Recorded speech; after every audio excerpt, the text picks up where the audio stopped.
Hello student, good morning. आज हम आपके लिए लेसन नंबर 14 के क्वेश्चन नंबर 82 से स्टार्ट करेंगे।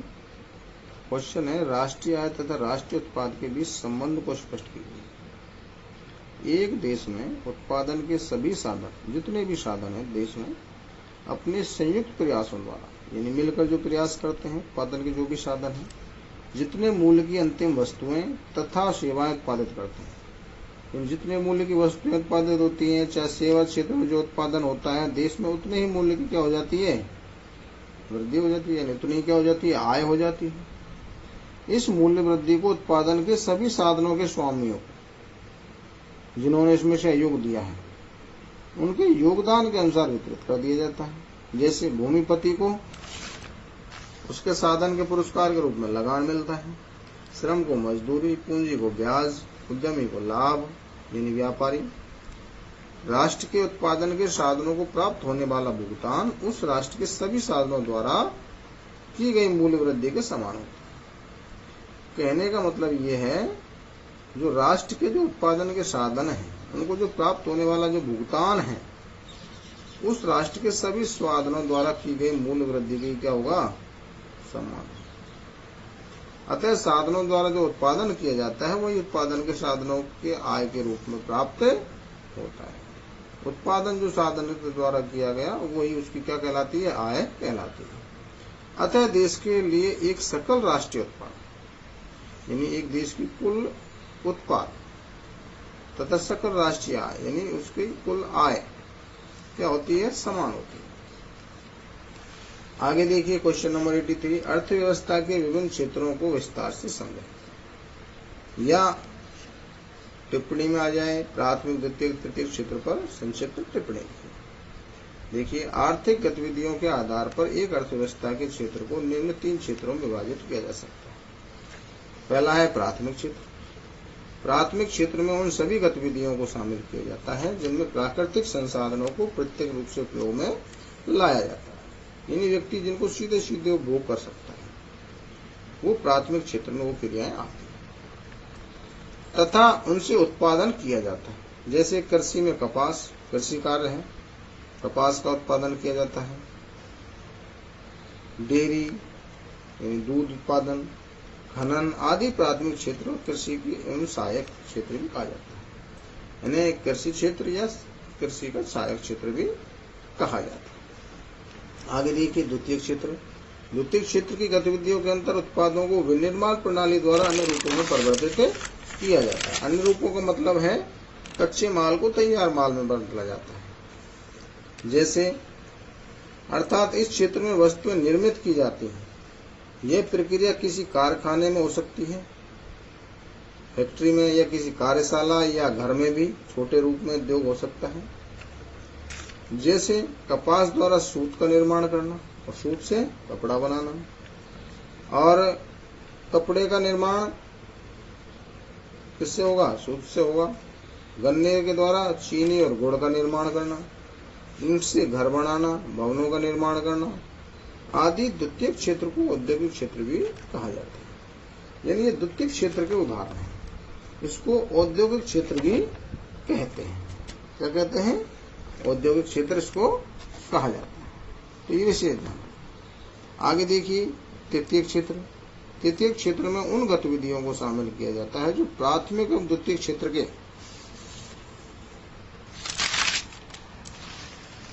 विकास में सहायक होती है।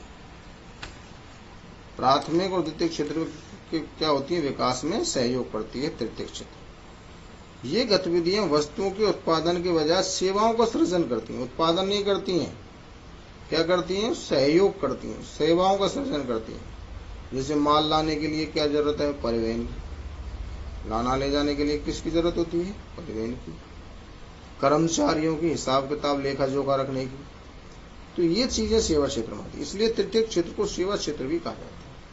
तृतीय क्षेत्र में परिवहन है, भंडारण है, स्टोर करना, संचार सेवाएं हैं, मोबाइल है, टेलीफोन है या इंटरनेट है, बैंकिंग सेवाएं हैं, पैसे का लेन देन है। ये इसमें क्या करती हैं, सहयोग। जैसे बैंक से अब उद्योग चलाने के लिए क्या लेते हैं, लोन, ये भी एक सहायक हो गया।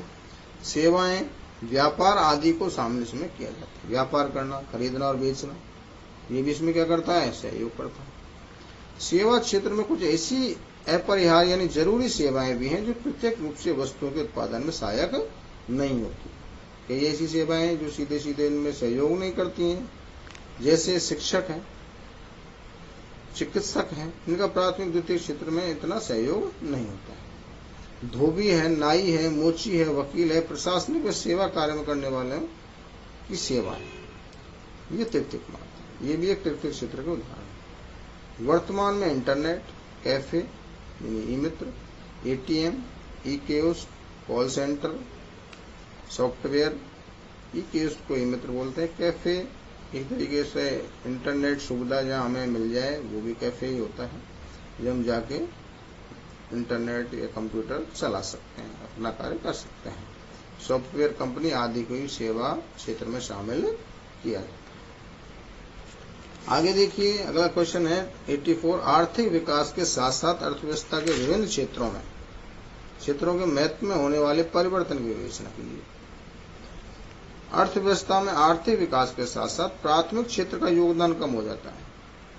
जैसे जैसे विकास होगा अर्थव्यवस्था का, तो प्राथमिक क्षेत्र का योगदान क्या होगा, कम, और द्वितीय और तृतीय का अधिक होगा, तथा औद्योगिक व सेवा क्षेत्र का योगदान बढ़ जाता है। औद्योगिक मतलब द्वितीय क्षेत्र, सेवा क्षेत्र में तृतीय क्षेत्र का योगदान क्या होगा, बढ़ जाएगा। देखिए, प्रारंभिक अवस्था में प्राथमिक क्षेत्र का महत्व, इसमें आगे हम बात करते हैं। प्रारंभिक अवस्था में प्राथमिक क्षेत्र का महत्व। देखिए, अधिकांश विकसित देशों में यह देखा गया है कि प्रारंभिक अवस्था में प्राथमिक क्षेत्र सबसे महत्वपूर्ण होता है, तथा वहां धीरे धीरे कृषि प्रणाली में सुधार होने से कृषि उत्पादन में सुधार होने लगा। इससे कृषि कार्य में लगे लोग दूसरे उद्योगों में या व्यापार में लगने लग गए। साथ ही परिवहन, प्रशासन, सैनिक कार्य आदि में लगने लगे। इससे विनिर्माण और सेवा क्षेत्र का क्या हुआ, विस्तार हुआ। विनिर्माण का मतलब द्वितीय क्षेत्र, सेवा क्षेत्र तृतीय क्षेत्र का विस्तार हुआ और इसमें वृद्धि होने लगी। फिर भी इस अवस्था में अधिकांश वस्तुएं प्राथमिक क्षेत्र से ही उत्पादित होती थी। अधिकांश वस्तुएं किससे उत्पादित होती थी, प्राथमिक क्षेत्र से। अधिकतर लोग इसी क्षेत्र से रोजगार प्राप्त करते थे। अधिकांश लोग किससे प्राप्त करते थे रोजगार, प्राथमिक क्षेत्र से। आगे देखिए, आगे हम बात करेंगे पॉइंट नंबर 2। कारखानों के अस्तित्व में आने से औद्योगिक क्षेत्र का महत्व बढ़ा। विनिर्माण की नवीन प्रणाली के प्रचलन से कारखाने अस्तित्व में आए। नई प्रणाली आई तो कारखाने, फैक्ट्रियां खुली और उनका प्रसार होने लगा। धीरे धीरे वो बढ़ने लगी। इससे अनेक लोग कृषि से निकलकर कारखानों में काम करने लगे। अब कुल उत्पादन व रोजगार की दृष्टि से द्वितीय क्षेत्र सबसे महत्वपूर्ण हो गया। अगला है वर्तमान में सेवा क्षेत्र का बढ़ता महत्व। विगत 100 वर्षों में विकसित देशों में देखा गया है द्वितीय क्षेत्र से तृतीय क्षेत्र की ओर बदलाव हुआ है। कुल उत्पादन की दृष्टि से सेवा क्षेत्र का महत्व बढ़ गया है। अधिकांश श्रमजीवी लोग सेवा क्षेत्र में नियोजित हैं। अधिकांश श्रमजीवी लोग किसमें निर्मित हैं, श्रमजीवी लोग सेवा क्षेत्र में नियोजित है, यानी सेवा क्षेत्र में लगे हुए हैं। 100 वर्षों में ये बात विकसित देशों में देखी गई है कि द्वितीय क्षेत्र से तृतीय क्षेत्र की ओर बदलाव हुआ, यानी लोग द्वितीय क्षेत्र का क्षेत्र कम होकर और तृतीय क्षेत्र बढ़ा। आगे देखिए, अगला क्वेश्चन 85। भारत में आर्थिक नियोजन की तकनीकी अपनाने के पीछे क्या उद्देश्य, क्या कारण? भारत में स्वतंत्रता प्राप्ति के पश्चात देश के विकास हेतु नियोजन का कार्य अपनाया गया। नियोजन में पहले आवश्यकता अनुरूप लक्ष्य निर्धारित किए जाते, यानी पहले नियोजना बनाना और योजना के अनुसार लक्ष्य निर्धारित किए जाते, तथा उसके पश्चात उपलब्ध संसाधनों के अनुकूलतम आवंटन, यानी जो संसाधन थे उनका अनुकूलतम यानी बंटवारा करना, अनुकूल रूप से, समान रूप से, जहाँ जितनी आवश्यकता है, एवं उपयोग के द्वारा उन्हें प्राप्त करने का प्रयत्न किया जाता है। भारत में स्वतंत्रता प्राप्ति से पूर्व भी अनेक विद्वानों ने नियोजन के मार्ग का समर्थन किया था, क्योंकि इस समय देश की आर्थिक स्थिति अत्यंत पिछड़ी हुई थी, जिसका विकास नियोजन के द्वारा ही संभव था। विकास किस प्रकार किया जा सकता था? नियोजन के द्वारा। 1928 में सोवियत संघ द्वारा केंद्रीय नियोजन की घोषणा की गई थी। सबसे पहले केंद्रीय नियोजन की घोषणा सबसे पहले किसने की थी? सोवियत संघ ने। पंचवर्षीय योजनाओं के माध्यम से आर्थिक विकास का मार्ग अपनाया सोवियत संघ ने। उनकी प्रथम योजना एक क्रांति साबित हुई सोवियत संघ की। भारत ने भी इससे प्रभावित होकर नियोजन का मार्ग अपनाने पर बल दिया था। सोवियत संघ से प्रभावित हुआ भारत भी। भारत में स्वतंत्रता के समय अनेक प्रकार की समस्याएं विद्यमान थी, जिनका विकेंद्रीकरण, इनका बंटवारा,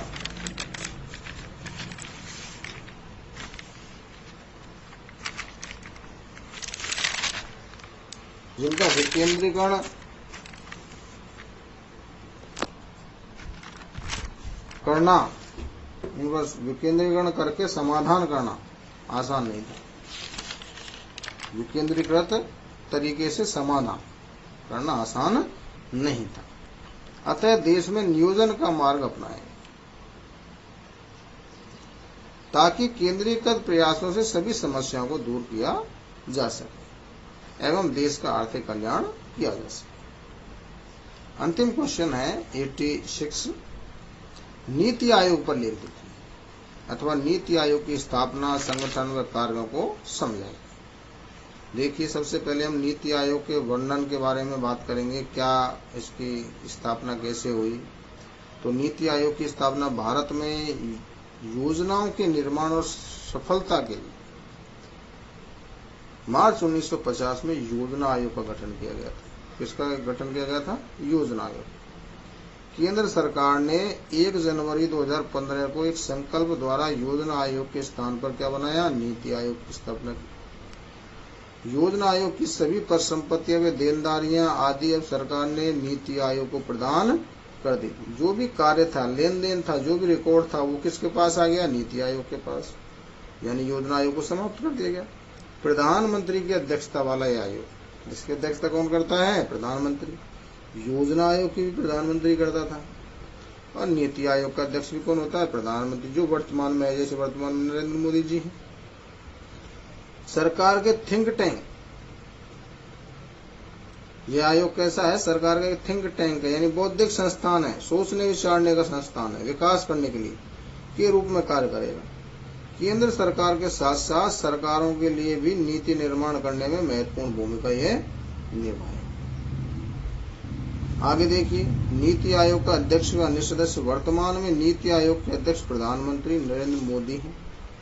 उपाध्यक्ष डॉक्टर राजीव कुमार हैं। प्रथम उपाध्यक्ष थे अरविंद पनगड़िया तथा मुख्य कार्यकारी अधिकारी श्री अमिताभ कांत हैं।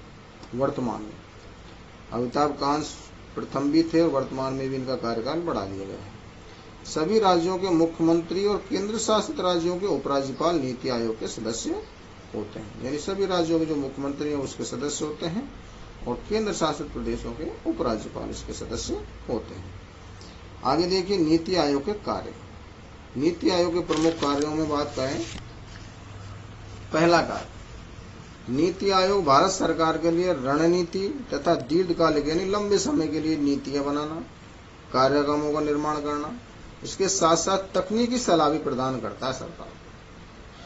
यानी सरकार के लिए नीति बनाना, लंबी नीति बनाना या लंबे समय के लिए, यानी जैसे 5 साल के लिए, और अनेक कार्यक्रमों का निर्माण करने के साथ साथ तकनीकी सलाह भी देता है।